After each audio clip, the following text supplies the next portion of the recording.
అశోక్ గారు నాకు మంచి స్నేహితులు. గత 20 సంవత్సరాలుగా మంచి పరిచయం.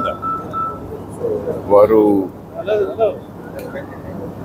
వ్యవసాయంలో ప్రత్యేకించి పామ్ ఆయిల్ తోటల పెంచడంలో ప్రావీణ్యత చెందినవారు.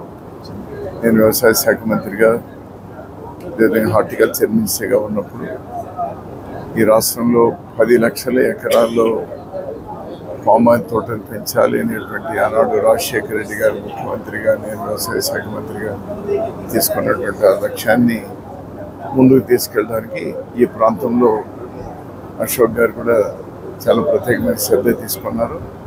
అలాంటి రైతులందరూ కూడా ఈరోజు హ్యాపీగా ఉన్నారు. ఒకప్పుడు కాలువల కింద ఉండేటువంటి భూముల ధర 20 లక్షలు ఉంటే ఈ మెట్ట ప్రాంతాల్లో 2 లక్షలు ఉండేది. అది ఇప్పుడు రివర్స్ అయిపోయింది. కాలువల కింద వచ్చేటువంటి ఆదాయం కంటే ఇప్పుడు ఈ మెట్ట ప్రాంతంలో ఆయిల్ పామ్ ద్వారా చాలా లాభసాటిగా ఉంది. దాన్ని ఆ రోజు బాగా నాతో కలిసి ఆ ఉద్యమాన్ని చేసినటువంటి దానిలో అశోక్ గారు తీసుకున్నటువంటి చొరవ మరోలేనటువంటి, అందులో ఈ ప్రాంత అభివృద్ధి కోసం ప్రత్యేకమైనటువంటి చొరవ చివరి శ్వాస వరకు అతను చేశారు. ఇక్కడ ప్రజల హృదయాల్లో చెరగని ముద్ర వేసుకున్నారు. అతనికి నా ప్రగాఢమైనటువంటి నివాళి. ఆయనతో మీ అనుబంధం ఎలా ఉండేది సార్? చాలా స్నేహపూర్వకంగా ఉండేది.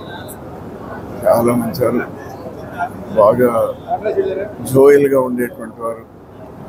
సో అలాంటి ఒక మంచి, he was not a serious person, చాలా హుషారుగా ఉండేటువంటి వాడు. అటువంటి అశోక్ గారిని కోల్పోవడం నిజంగా బాధ. నా రాజకీయ జీవితం అశోక్ గారితో మొదలైంది కరెక్ట్గా 20 సంవత్సరాల క్రితం. ఆ రోజు నుంచి ఈ రోజుకి మేము ఇద్దరు ఏ పార్టీలో ఉన్నా ఒకరి మీద ఒకరు అభిమానం, నమ్మకం, ప్రజాసేవే ఆలోచన పెట్టుకొని ముందుకు వచ్చాము.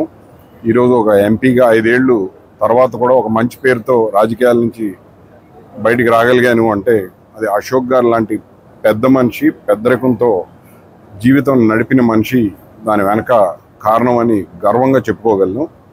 ఈరోజు అశోక్ గారు కాలం చేసినప్పటికీ ఈ ప్రాంత ప్రజల గుండెల్లో ఎప్పటికీ ఉంటూ ఉంటారు.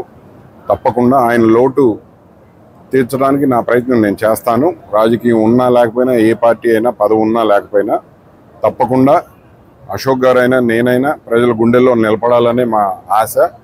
ఆ ఆశ నిలబెట్టుకోవడానికి ఇలా జీవితాంతం కష్టపడుతూనే ఉంటామని మీ అందరికీ తెలియజేస్తాను.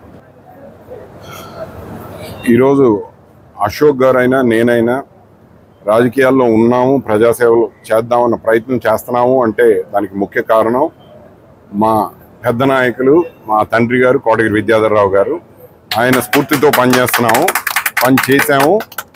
ఇక ముందు కూడా ఆయనకి మంచి పేరు వచ్చే విధంగా అశోక్ గారు చేసినా, నేను చేసినా మేమందరం కలిసి ఒక టీం లాగా ఈ ప్రాంత ప్రజలకి అందుబాటులో ఉంటూ సేవ చేస్తూ ఉంటామని మీ అందరికీ తెలియదు. అశోక్ గారి గురించి చెప్పుకోవాలంటే ఓ స్నేహితుడు మిస్ అయిపోయాడన్న బాధ బాగా ఎక్కువగా ఉంది అందరిలో. ఎందుకంటే ఇప్పుడు వచ్చాం మేము ఇక్కడికి రావడం, ఒక 40-50 మంది రోడ్డు మీద ట్రాఫిక్ ఆగిపోతే కిలోమీటర్ లెక్క నడిచి వచ్చాం. అంటే జనాల్లో అశోక్ అన్న వ్యక్తి ఎంత గూడు కట్టుకున్నాడో ఒక ఇదే ఉదాహరణ ఇక్కడ తెలుసుకున్నాం ఇవాళ కార్యక్రమానికి వచ్చినప్పుడు. అలాగే మాకు మంచి స్నేహితుడు, మంచి బ్రదర్ కింద ఎక్కడన్నా మన రాజశేఖర రెడ్డి గారు ఉన్నప్పటి నుంచి కూడా అశోక్ గారు మంచి పరిచయం. మాకు అశోక్ గారితో ఒక అన్నదమ్ముల్లాగా కలిపి తిరగడం, కలిపి పార్టీలో పనిచేయడం జరిగింది. అలాంటి వ్యక్తిని కోల్పోవడం నిజంగా మా అందరికీ చాలా బాధాకరంగా ఉందని చెప్పుకో. ఈరోజు అశోక్ బాబు గారు గ్రామంలో కలచెరులో ఉన్నాం. మరి అశోక్ గారి గురించి చెప్పాలంటే చాలా టైం పడుతుంది. అయినప్పుడు కూడా ఈ సందర్భంగా తెలియజేస్తున్నాం, మా బాధ్యత ఉంది కాబట్టి తెలియజేస్తున్నాం. మరి అశోక్ బాబు గారు ఈ ప్రాంతంలో, ఈ నియోజకవర్గంలోనే ఎంతో ఉన్నత సేవలు, ఎంతో చక్కమైన కార్యక్రమాలు, ఎన్నో బస్ స్టాప్లు కానించి, కమ్యూనిటీ హాల్స్ కానించి ఎంతోమంది పేద, బడుగు, బలహీన వర్గాలు ప్రతి ఒక్కరికి కూడా ఎన్నో సేవలు చేసిన వ్యక్తి. ఎవరికి ఆరోగ్యం బాగోలేదన్నా, ఎవరికి ప్రాబ్లం ఉందన్నా, ఎవరు చదువుకున్న వాళ్ళకి ఫీజులు కట్టాలన్నా, ఏ సమస్య అయినా సరే నేనున్నానని అశోక్ బాబు గారు ఎంతోమంది చేసినటువంటి వ్యక్తి ఈరోజు మరి అకాల మరణం ఈరోజు జీర్ణించుకోలేని పరిస్థితి మా అందరికి కూడా. స్నేహం చేయాలన్న అశోక్ బాబు గారు, అలాగే ఏ కార్యక్రమం చేయాలన్నా సరే అశోక్ బాబు గారు లేనిది ఇక్కడ ఈ గ్రామాల్లో ఎక్కడ కూడా ఏమీ ఉండదు.